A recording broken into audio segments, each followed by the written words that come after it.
बोले इसीलिए तो पूछते हैं, मैं जब विवाह करने को था, मेरा मन था विवाह करने के लिए, तब आपने मुझे विवाह क्यों नहीं करने दिया, कारण बताओ। भगवान बोले अच्छा ये बताओ विवाह किसका होता है। बोले विवाह जो विवाह करने के लायक हो उसका होता है। तो बोले भगवान ने कहा मैंने तुम्हारा विवाह इसलिए नहीं होने दिया क्योंकि तुम विवाह करने के लायक नहीं थे। नारद जी ने कहा मैं कैसे लायक नहीं था। बोले इसलिए क्योंकि मैं अपने भक्तों को ऐसे रखता हूं, करहूं सदा तिनकी रखवारी, जिमि बालक राखी महतारी।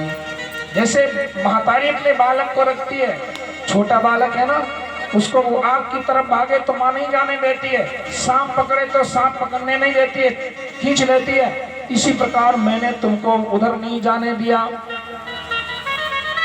बोले क्यों नहीं जाने दिया। बोले इसलिए नहीं जाने दिया, अवगुण मूल सूल प्रद प्रमदा सब दुख खान। ये नारी है ना, अवगुण की मूल है। बोले ताते कीन निवारण मुनि में ये जिय जान। मैंने इसलिए तुम्हारा निवारण कर दिया, विवाह इसलिए नहीं होने दिया।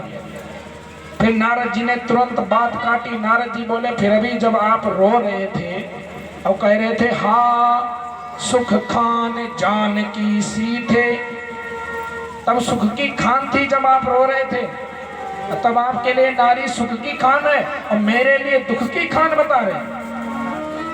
बोले हाँ ऐसा ही सोचना चाहिए, क्योंकि विरक्त को तो दुख की खान समझना चाहिए और जो सदग्रस्त हैं उनको सुख की मूल समझना चाहिए। नारद जी ने कहा यह तो बात ठीक नहीं है प्रभु, जब मैं विवाह करना चाहता था आपने मेरा विवाह नहीं होने दिया। मान लो मैं छोटा था, लेकिन आपने शंकर जी का विवाह क्यों करवाया जबरदस्ती, वो तो नहीं चाहते थे। बोले इसलिए नहीं होने दिया क्योंकि वो मेरे बड़े बच्चे हैं, वो विवाह के लायक हैं, और अक्सर छोटे बालक ही कहा करते हैं कि मेरा विवाह कर दो।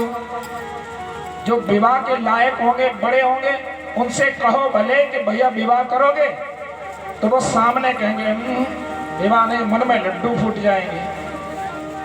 किसी से भी कोई नवयुवक हो, जवान हो, उससे कहो भैया विवाह करोगे, शादी वाले लाएं, तो उस समय अपनी शान बढ़ाने के लिए कहेगा हम नहीं शादी करेंगे। अब बाद में अगर शादी ना करो तो कहते हैं हमारा तो भाग्य ही छोड़ दिया, विवाह नहीं किया।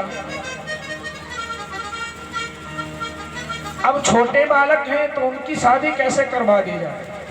तुम तो छोटे वाले बालक थे ना, शंकर जी बड़े थे, इसलिए उनका विवाह जबरदस्ती कराया गया। अब छोटे बालक से किसी से भी कह दो। अब एक छोटे बालक से पूछा गया क्या विवाह करोगे, एक 2-3 साल का बच्चा, उससे पूछा विवाह करोगे, बोले हाँ। किससे करोगे, बोले मौसी के साथ। बच्चों को क्या मालूम कहाँ विवाह होता है। राम जी ने ऐसे ही पूछा, लक्ष्मण जी से कहा ये बताओ जिससे तुम विवाह करना चाहते थे वो कौन थी। नारद जी ने कहा वो माया थी।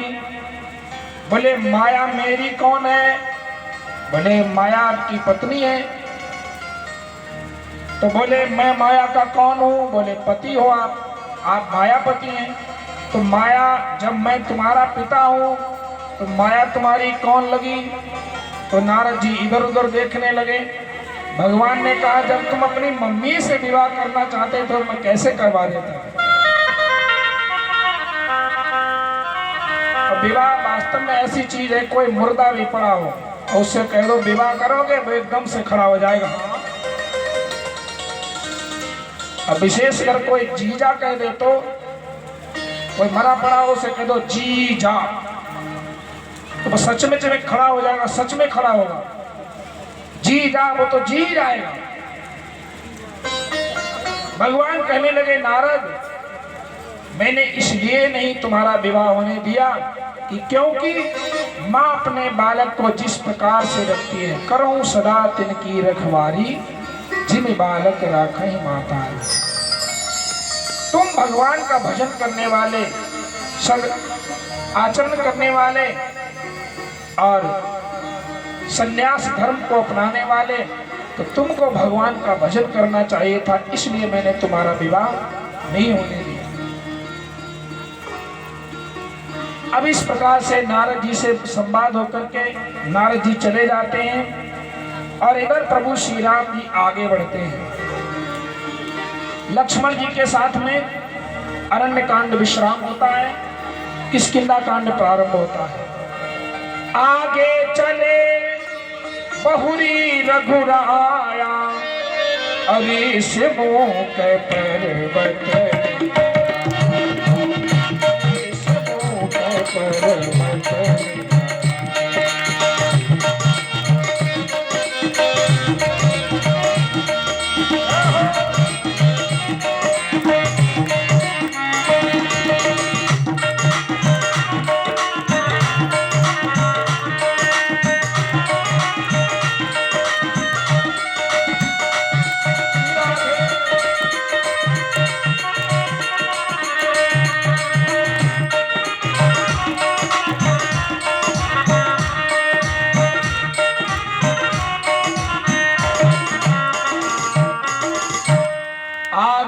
चले बहुरी रघुराया, विषमुख पर्वत निराया।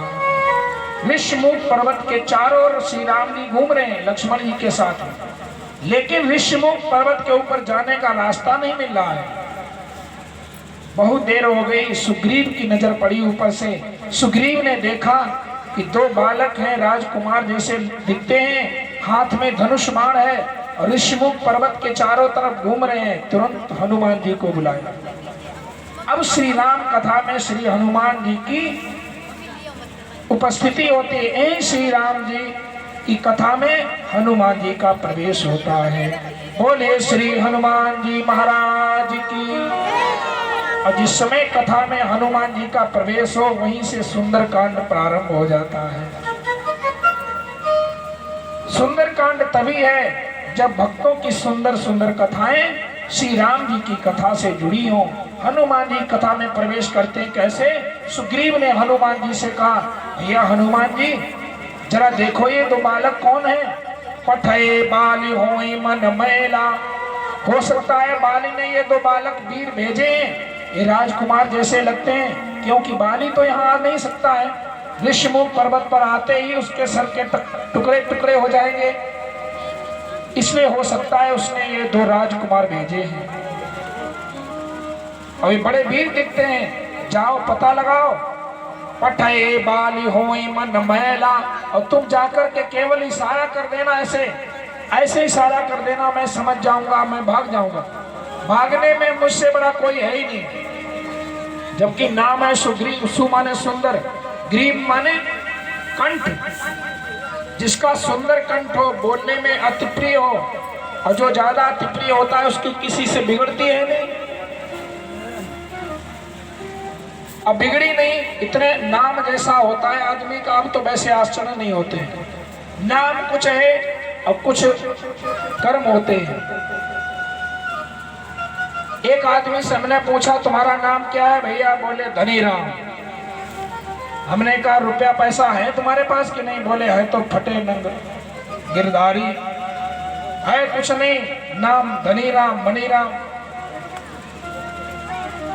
एक आदमी तलैया में बैठा मछलियां मार रहा था, उससे नाम पूछा तुम्हारा नाम क्या है? बोले दयाराम। नाम दयाराम, तलैया में बैठे मछलियां मार रहे हैं। जसो नाम कथो गुणा कहां से? एक आदमी इतना लोभी था, उसका नाम रख दिया हंसी मजाक में लोगों ने। इतना लोभी 1 रुपया खर्च ना करे, उसका नाम लोगों ने मजाक मजाक में दान चंद रख दिया, दान चंद। जब 1 रुपया दान करता ही नहीं तो उसका नाम लोगों ने मजाक में रख दिया, दान चंद। अब एक बार दानचंद जी कथा सुनने गए। कथा में पंडित जी कथा सुना रहे थे। बोले दान की 3 ही गति होती है, धन की 3 ही गति होती है।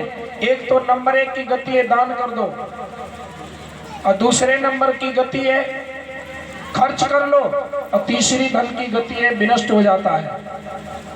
ये भी सुन लिया, दान तो वो करते ही नहीं थे।